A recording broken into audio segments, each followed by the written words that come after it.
Bienvenue pour cette nouvelle vidéo consacrée à la programmation avec TIA Portal. Aujourd'hui, un petit exercice sur le thème des trains. Alors, au niveau de la partie opérative, alors virtuelle, vous vous en doutez bien, on va retrouver le parcours du train. Donc, c'est ce que l'on voit ici. Alors, le train, bon, il faut le deviner, je n'ai pas fait dans la précision ici. Le train, donc bleu clair. Eh bien, ce train peut être commandé par le bouton de départ qui se trouve ici, va effectuer un cycle d'aller-retour et recommencer tant que le bouton de marche est activé.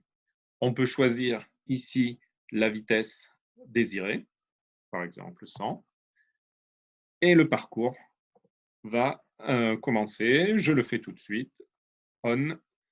On voit donc le train se déplacer, arriver jusqu'à la fin du parcours et revenir en arrière.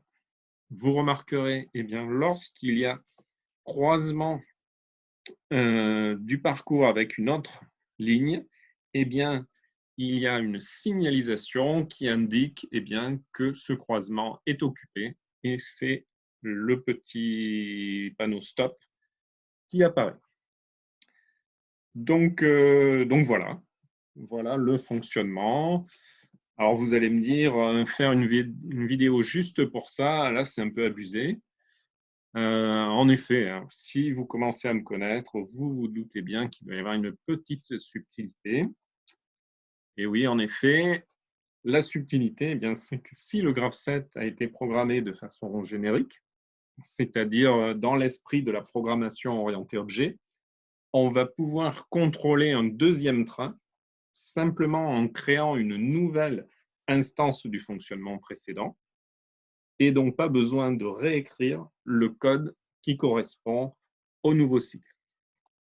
Alors, tout simplement, je l'ai fait pour vous. Regardez, un deuxième train ici avec un parcours identique et donc une programmation qui a simplement été une instance du cycle et du graph7 qui a été créé tout à l'heure.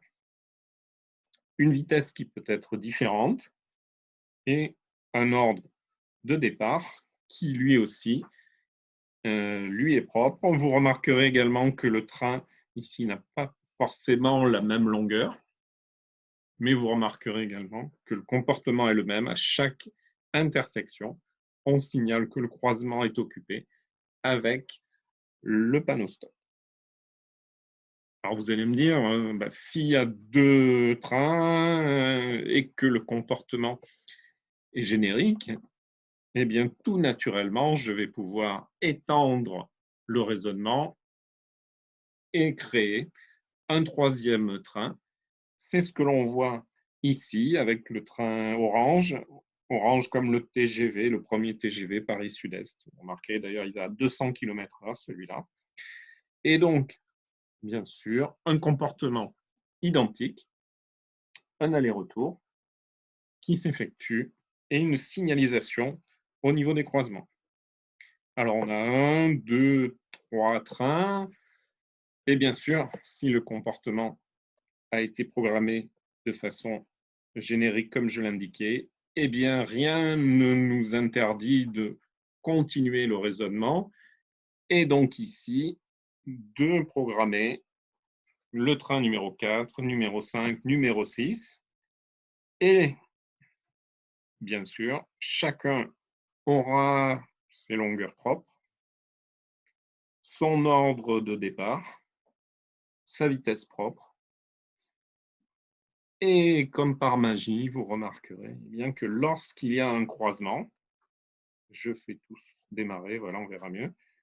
Lorsqu'il y a un croisement, tout naturellement, le train qui arrive au niveau du croisement alors qu'il est occupé s'arrête pour laisser passer le premier qui a emprunté le passage. Ici, ici. Je vais accélérer, comme ça on verra encore mieux.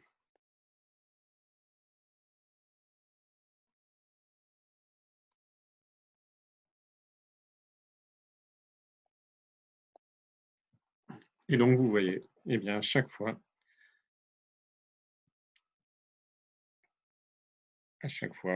dès qu'un croisement est occupé, le train laisse passer le premier qui s'est engagé.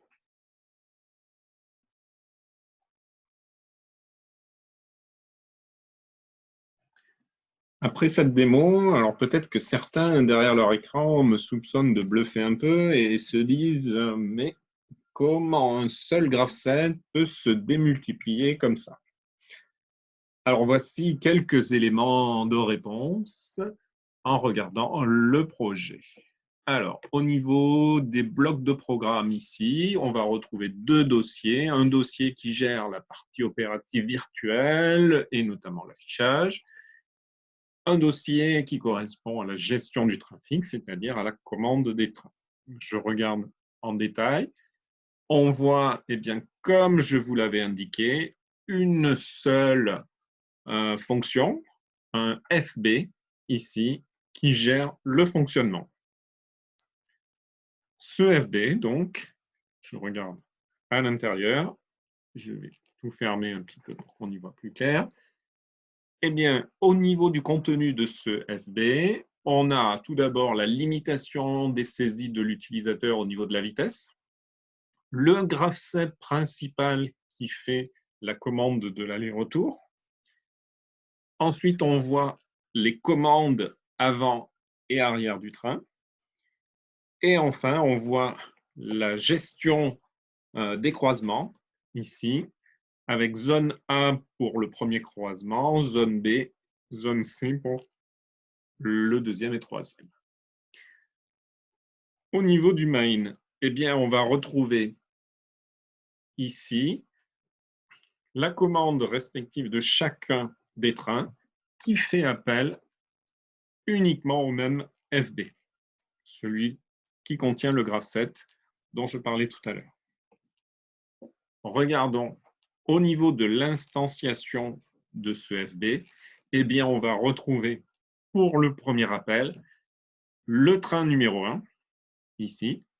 Donc, ce FB travaille avec l'instance train numéro 1. Ce train est bien commandé par le bouton 1 et il va avoir un comportement spécifique lorsqu'il croise d'autres lignes. C'est pour ça que l'on définit pour ce train quels sont les croisements qu'il rencontre sur son parcours. Le fonctionnement du train, donc, c'est de faire des allers-retours. Ces allers-retours sont commandés ici par les ordres directement sur les sorties, Q0.0, Q0.1, pour le train 1 en marche avant, le train 1 en marche arrière. Si on regarde ici l'appel du FB qui correspond au train numéro 2, on a exactement la même structure, c'est bien sûr le même graphe qui gère, sauf que ici, en entrée, on retrouve le bouton numéro 2 qui va commander donc le train numéro 2. Et on voit bien sûr que le parcours numéro 2 ne rencontre pas les mêmes croisements. Et c'est donc pour ça, ici, qu'en entrée de ce bloc, les zones A, B et C, qui sont respectivement la zone A, la première intersection rencontrée, zone B, la deuxième, zone C, la troisième, eh bien, sont différentes pour les deux trains. Si on regarde pour le train numéro 3, pas de surprise, on retrouve ici la même logique. Regardons au niveau ici d'un train. Quelles sont les variables associées à ce train? Eh bien, regardons. On a ici la vitesse du train, celle qui est saisie au niveau du pupitre. On a sa position, qui est calculée au fur et à mesure de son avancée. On a sa longueur, qui est définie au départ. Donc, valeur de départ, par exemple, celui-là, il a une valeur de 124. Cette valeur est différente selon les trains, bien sûr. On va retrouver pour un train, eh bien, dans quelle étape du cycle il se trouve, c'est-à-dire les étapes du graph-set. On va retrouver l'emplacement des intersections des différentes zones. Zone A, B et C, donc le croisement A, B, C, et la position ici correspondante. Largeur de zone, c'est simplement la zone de sécurité avant et après le croisement. Et c'est tout. On voit qu'il n'y a donc bien sûr qu'un seul grave-set. Je le détaille un peu parce que je vous sens un petit peu soupçonneux. Mais non, regardez, il n'y a bien qu'un seul grave-set. Je détaille juste le début. Au début, attente d'un départ cycle. Si le bouton de marche, je vais à l'étape numéro 1. À l'étape numéro 1, avance jusqu'à la zone A, c'est-à-dire le premier croisement. Si la zone est occupée, alors on s'arrête. Si la zone est libre, alors on continue. Ensuite, si la zone est occupée, ce qu'on disait ici, on voit l'attente que cette zone ici ne le soit plus occupée. Et on continue. On avance au niveau de l'intersection, dans la zone de l'intersection. Une fois que la position a dépassé la position de la zone plus la moitié de la largeur de sécurité, on continue jusqu'à la prochaine intersection. Et ainsi de suite, le fonctionnement est identique. Et donc voilà, pas plus, un seul graph set, des instances différentes, ici, et tout se passe bien. On aurait même pu rajouter encore, comme on voulait, des trains supplémentaires. Au niveau de la partie opérative virtuelle, rien de bien compliqué, je vous montre. On va retrouver le calcul de la position du train. Tout simplement, je l'indique ici, si on a une avance qui est commandée, eh bien, on incrémente la position proportionnellement à la vitesse. La base de temps choisie, c'est 100 millisecondes. Et donc, si on a un ordre d'avance pour un train, toutes les 100 millisecondes, on incrémente la position. L'incrément de position est choisi proportionnellement à la vitesse saisie.